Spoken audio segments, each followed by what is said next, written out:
தப்பு செஞ்சோம்? சேகர், நீ ஒரு ஹிந்துங்கிறத மறந்து பேச. இல்ல, நான் இந்து இல்ல. உன் குழந்தைங்க உடம்புல பாதி இஸ்லாம். இல்ல ரவி, நானும் குழந்தைங்க முஸ்லிமும் இல்ல. நாங்க எதுவும் இல்ல. நாங்க வெறும் இந்திய. 10 இந்துவை கொலை சொல்லிருக்கான் குரான்ல. இல்ல 10 முஸ்லிம் கொலை சொல்லிருக்கான் கீதையில. எதுக்குடா அதெல்லாம்?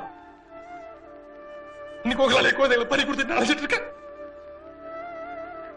குழந்தைகளுக்கு தான் ஆட்கள் ஒன்ன மாதிரி இந்து ஒன்ன மாதிரி முஸ்லிம் தான் காரணம். உங்களா